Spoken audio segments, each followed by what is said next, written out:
Hi there! In this video I document the process of carving this gargoyle. The first and I think the hardest step in the whole process is coming up with an idea. Once you have that though, a basic sketch will do. This one's just a 2-inch sketch. Here I am working on the 3-dimensional sketch out of clay. And this is when you really start to take advantage of all 3 dimensions and sort out things that you couldn't really sort out in a 2-dimensional sketch. I then photographed the model and printed it out at the exact size of the carving, just a convenient template. Here's the wood. Its species is bass, by the way. Next, I remove all the bulk wood with a saw, much quicker than chisels. It's a Japanese pull saw, by the way, which I think are fantastic. There's also some bulk wood on the inside I want to remove, but I can't use a saw, so I use an old-fashioned bit and brace drill.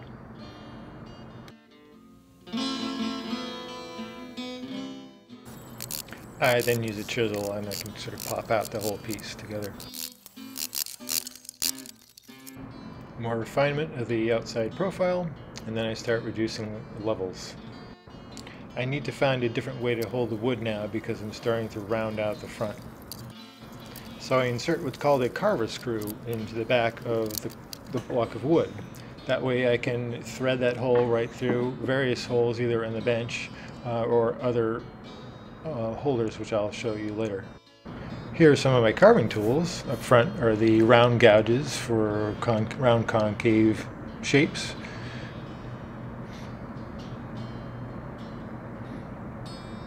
Over here for deeper shapes on the right, scoops you see there, and on the left are the straight chisels. Fishtails on the left and very concave shapes on the right. Good old mallet, and there's my clay tool for reference and my full-size printout as well. Very important step is maintaining your blades, keep getting them sharp as possible so they cut as nice as possible. So here I am sharpening and then buffing the blades, or stropping as we often call it. I'll then test the sharpness of the blade by cutting across the end grain, the toughest part to carve. As I round things out, it's starting to resemble that clay sketch a little more. If by chance you have not heard of an Ouroboros before, it's an ancient symbol of a snake devouring its own tail. And so I thought a slightly more anthropomorphized version would be a little more interesting to look at. This is what I'm working on, by the way. It's a lightweight workbench, which slides around a lot, so I put some rubber mats under it, which has helped a lot. So there was a little accident. I drilled a hole for the carver screw too deep, and I ended up contacting the hole from the front. So I carved a little plug and glued it in and trimmed it out the next morning. So I now need to get at the carving from other angles. So I've used what's called a carving arm, which clamps into the vise of my workbench, and then I can use the carving screw to attach it.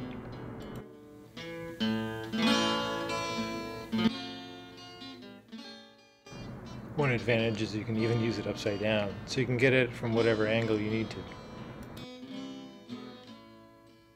even from behind.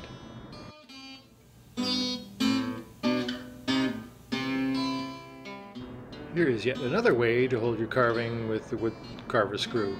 I don't know what to call it, but it's a modified design from a friend carver by the name of Daniel Wolf with 2 F's.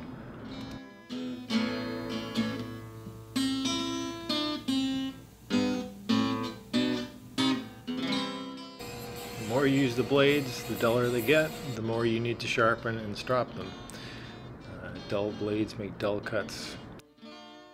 Here's a little gizmo I made to help strop all my small, sort of strange shaped blades. And so I thought I was in the clear with that little plug I made, but it popped out.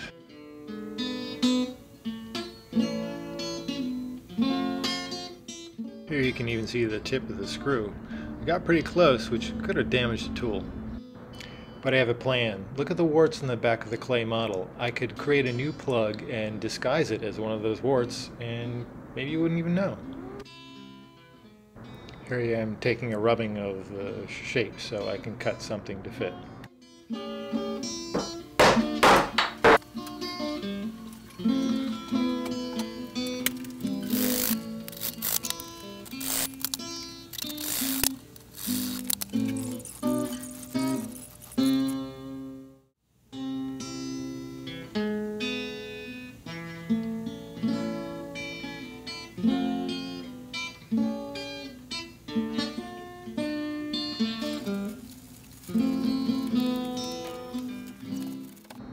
It's looking a little more promising now.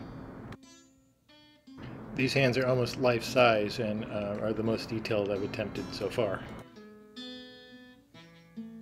You can see here that I can even get behind the carving with the stand. The more I experiment, the more ways I can find to use these holders too. But you're probably wondering about those warts, so let's get back to those. I've mapped them out and shaping them. Not bad.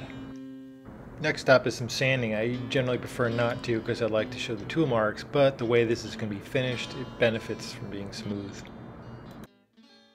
And now finishing. It's a really fun part. This is when the grain really comes alive, much more vibrant. Hey, you made it to the end. Thanks for watching. I really appreciate it. Any questions, comments? Fire away. Thank you. Bye.